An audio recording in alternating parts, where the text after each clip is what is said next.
अब हम लोग को रिलेशन एंड फंक्शन में मोनोटोनिक फंक्शन पर आधारित सवाल करना है और दूसरा मोनोटोनिकली डिक्रीजिंग फंक्शन के बारे में पढ़ना है। तो सबसे पहले सवाल है कि y बराबर F x is an increasing function, यानी हमें पहले ही पता चल गया कि y बराबर एफ एक्स क्या है, एक इंक्रीजिंग फंक्शन है।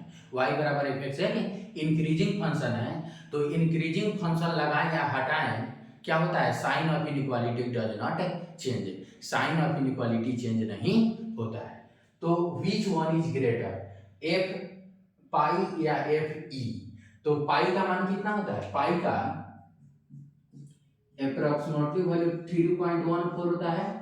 पाई का अप्रोक्सीमेटली वैल्यू कितना होता है, 3.14, और ई का कितना होता है 2.71, 2.71।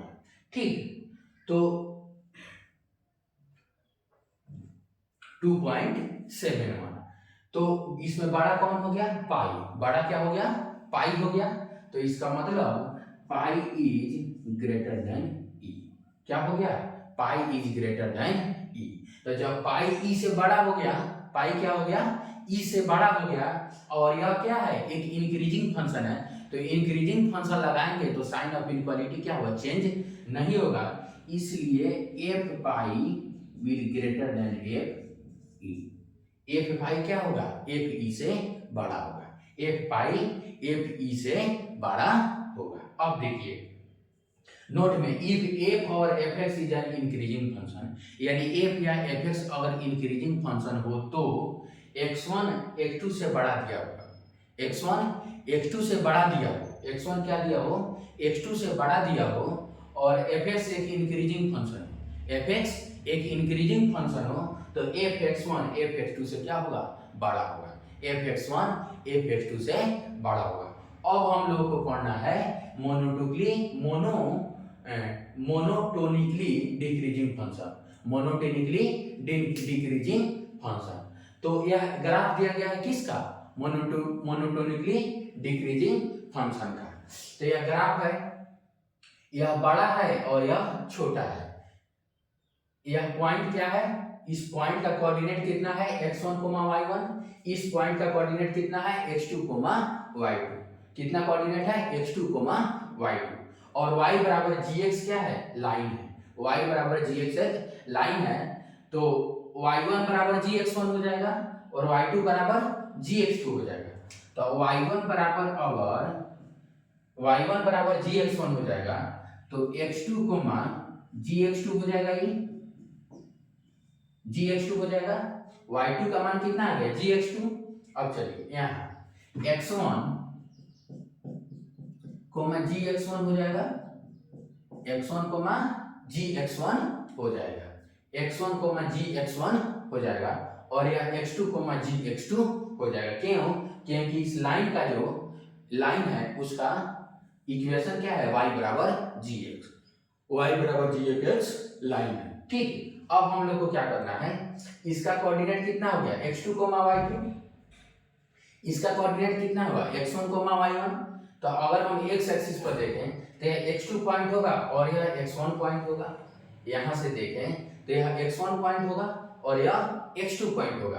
तो x2 पॉइंट x1 से क्या होगा, बड़ा होगा, x2 पॉइंट x1 से बड़ा होगा। आगे देखिए, यहां से देखें इस कोऑर्डिनेट के लिए तो y एक्सिस पर जो आएगा y2 यहाँ होगा, और y एक्सिस पर इसका जो कोऑर्डिनेट y आएगा वो कितना होगा, x1 यहाँ होगा, तो y1 यहाँ होगा। तो y1 क्या है, y2 से बड़ा है, y1 क्या है, y2 से बड़ा है।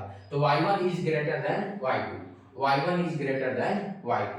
तो अब हम क्या करेंगे, यदि इसमें डिक्रीजिंग फंक्शन लगाएंगे, क्या करेंगे, डिक्रीजिंग फंक्शन लगाएंगे, तो x1 क्या है, x1 क्या है, x2 से छोटा, x2 से क्या है, छोटा है, क्या है, छोटा है।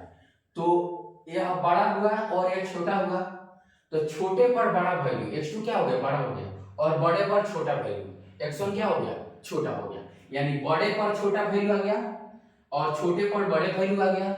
इसका मतलब हुआ कि डिक्रीजिंग फंक्शन लगाने या हटाने पर साइन ऑफ इनइक्वालिटी क्या हो जाता है, चेंज हो जाता है। साइन ऑफ इनइक्वालिटी क्या हो जाता है, चेंज हो जाता है।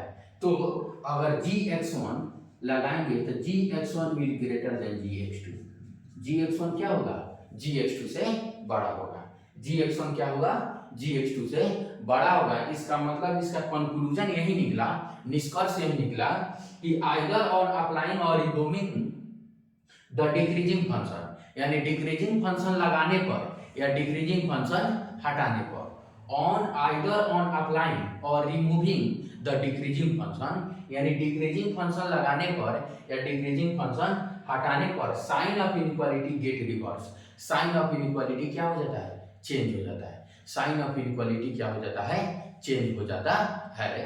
तो इस लेक्चर में हम लोगों ने जाना कि यदि कोई मोनोटोनिकली डिक्रीजिंग फंक्शन दिया हो, मोनोटोनिकली डिक्रीजिंग फंक्शन दिया हो, तो उस अगर कोई पॉइंट दिया है x1 x2 से बड़ा है, x1 क्या है, x2 से बड़ा है, ठीक, x1 यदि x2 से बड़ा हो तो डिक्रीजिंग फंक्शन लगाने पर, डिक्रीजिंग फंक्शन लगाने पर x2 gx2 अगर y बराबर gx लाइन दिया हो तो g या y बराबर gx फंक्शन दिया हो तो gx1 gx2 से क्या हो जाएगा, छोटा हो जाएगा, यानी साइन ऑफ इनइक्वालिटी क्या हो जाएगा, चेंज हो जाएगा।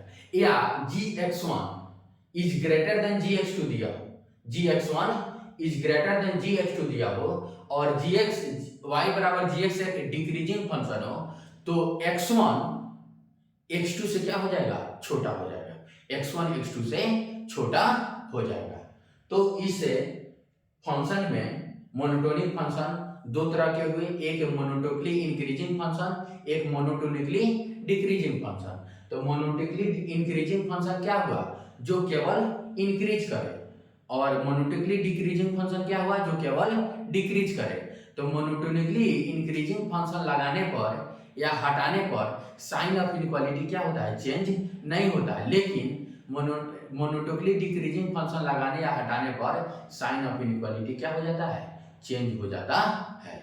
तो इस बात को ध्यान रखना है। अगले टर्म में हम सवाल भी कराएंगे, सवाल करते जाएंगे और कॉन्सेप्ट को स्ट्रॉन्ग करते रहेंगे। Thank you for watching this